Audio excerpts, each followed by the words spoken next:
Alih Lawang Sewu, ruang bawah tanah gedung B diubah menjadi penjara dengan eksekusi mati dilakukan di dalamnya. Ketika Semarang direbut kembali oleh Belanda, dalam pertempuran di Semarang pada Oktober tahun 1945.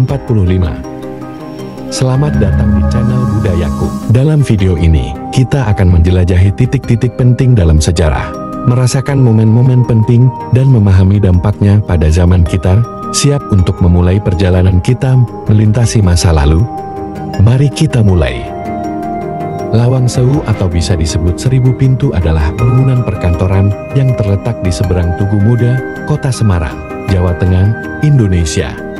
Yang dibangun sebagai kantor pusat Nederlands Indische Spoorwegmaatschappij disingkat NIS.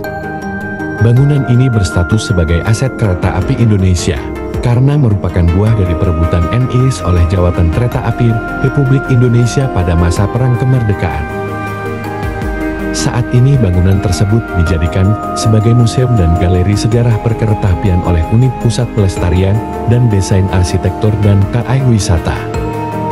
Nama Lawang Sewu aslinya merupakan julukan gedung dalam bahasa Jawa yang berarti bangunan berpintu seribu.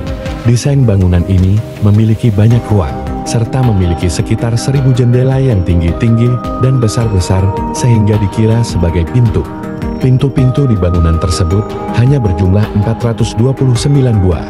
Lawang Sewu diarsiteki oleh Kosman Citran dari firma yang dibentuk arsitek senior J.F.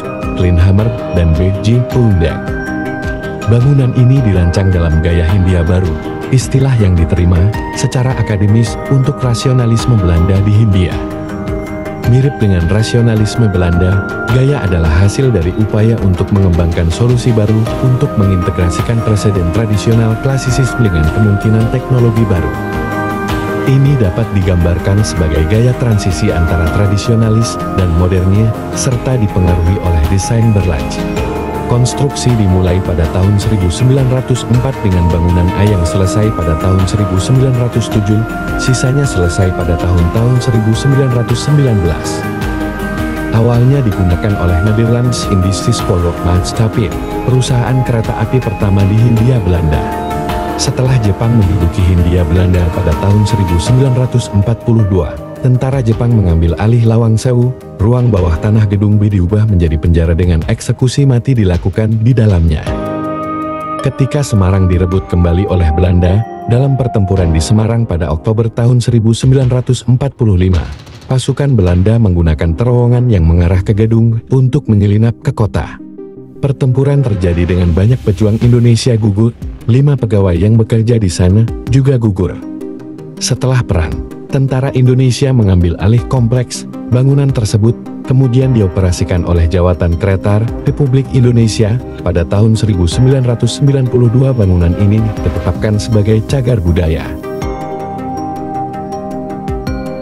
Terima kasih telah menemani kami dalam perjalanan ini untuk menjelajahi keindahan dan kekayaan warisan budaya Indonesia. Semoga kita semua dapat terus menjaga dan merawat cagar budaya ini untuk generasi mendatang. Sampai jumpa di petualangan berikutnya. Terima kasih.